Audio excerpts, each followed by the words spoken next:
distance away.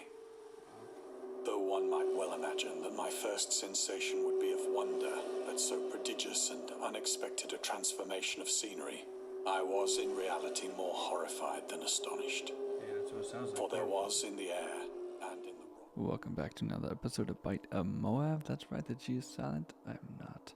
Today we're going to be checking a game called Dagon. It sounds like one of the ancient gods that was mentioned in the Bible that I don't know if it was the Canaanites that had it, but yeah, it was. I know H.P. Lovecraft had kind of like a couple mythology stories here, cosmic horror. So we're going to be diving into a little bit of cosmic horror today with this game Dagon. I believe this is free, but I got this off the Humble Bundle, and so it gave me a couple other extra add-ons. I think it might be DLCs. I don't know, but we're going to dive on into the game and see what we have. I will move the microphone to it, and we will commence the game.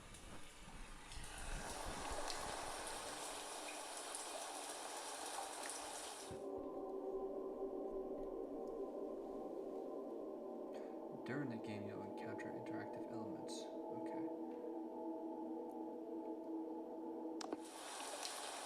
Oh, this is first person time. Penniless, and at the end of my supply of the drug which alone makes life endurable, I can bear the torture no longer, and shall cast myself from this garret window into the squalid street below. Well, that's a shame. Do not think from my slavery to morphine that I am a weakling or a degenerate. When you have read these hastily scrawled pages, you may guess, though never fully realize, why it is that I must have forgetfulness or death.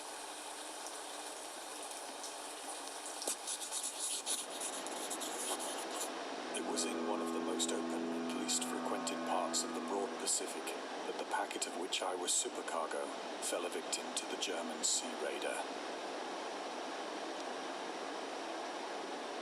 Honestly, look at that to be able to continue the story. Interesting.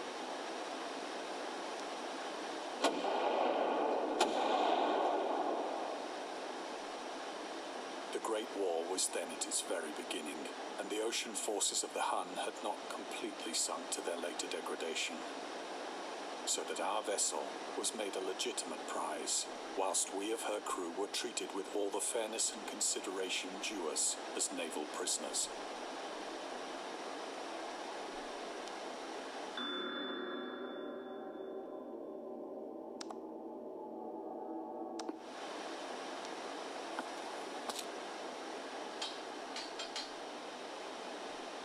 So liberal, indeed, was the discipline of our captors, that 5 days after we were taken, I managed to escape alone in a small boat with water and provisions for a good length of time.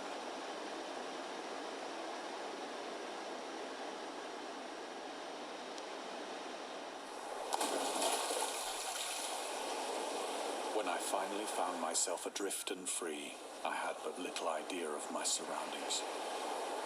Never a competent navigator, I could only guess vaguely by the sun and stars that I was somewhat south of the equator.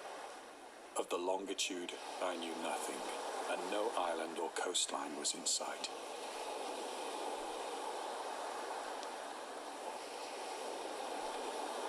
The weather kept fair, and for uncounted days I drifted aimlessly beneath the scorching sun, waiting either for some passing ship or to be cast on the shores of some habitable land.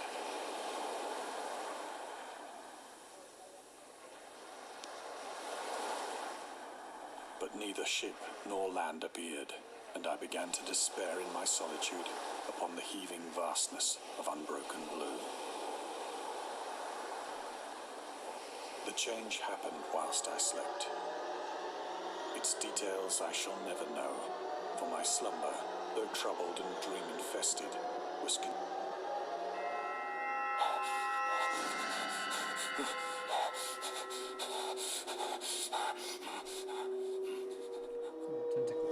When at last I awoke, it was to discover my myself half sucked into a slimy expanse of hellish black mire, which extended about me in monotonous undulations as far as I could see, and in which my boat lay grounded some distance away.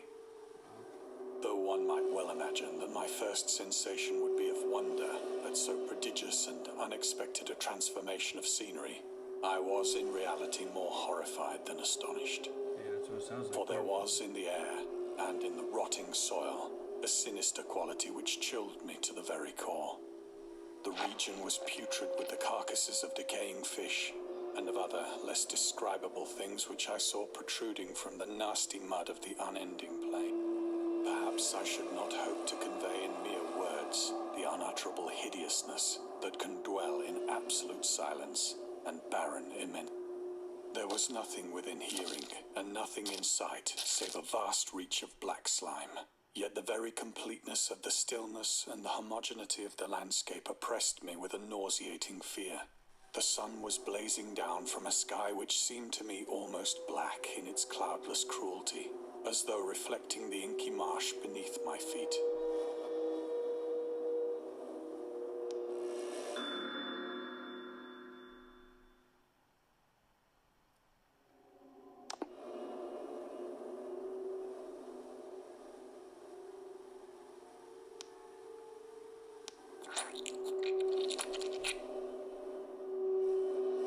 As I crawled into the stranded boat, I realized that only one theory could explain my position.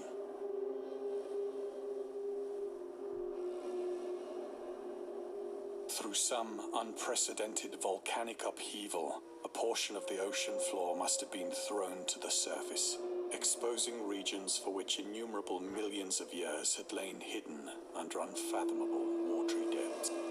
So great was the extent of the new land which had risen beneath me that I could not detect the faintest noise of the surging ocean, straining my ears as I might. Nor were there any seafowl to prey upon the dead things.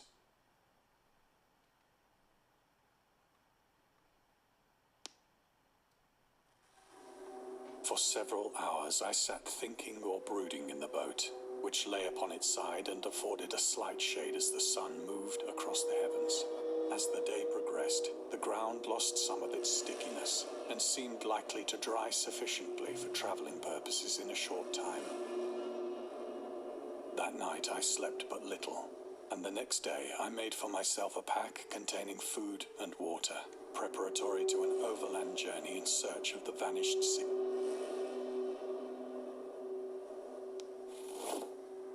On the third morning, I found the soil dry enough to walk upon with ease. The odor of the fish was maddening, but I was too much concerned with graver things to mind so slight an evil, and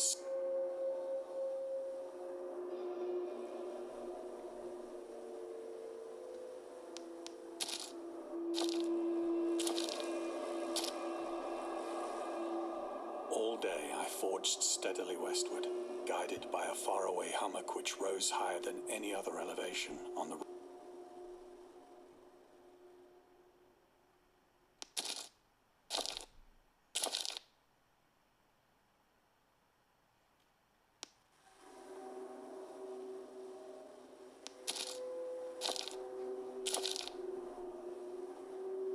That night, I encamped, and on the following day still travelled toward the hummock, though that object seemed scarcely nearer than when I had first espied it.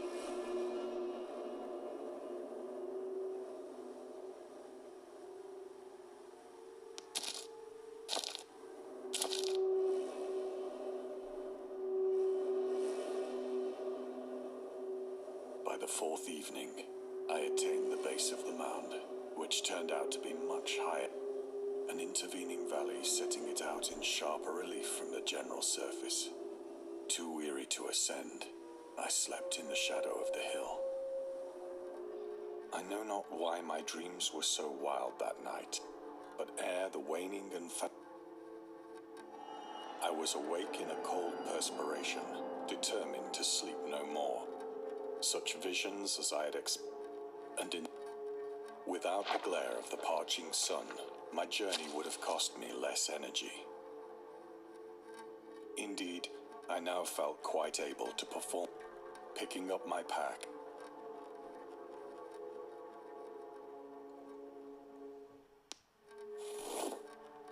I have said that the unbroken monotony of the rolling plain was a source of vague horror, but I think my horror was greater when I gained the summit of the mound and looked down the other side, whose black recesses the moon had not yet soared high enough to illumine.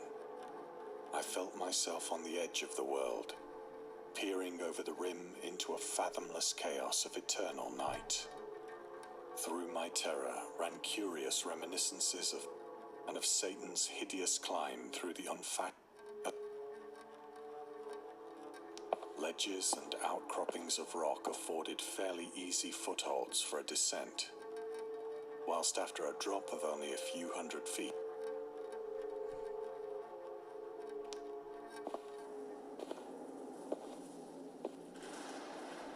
urged on by an impulse which I cannot definitely analyze, gazed all at.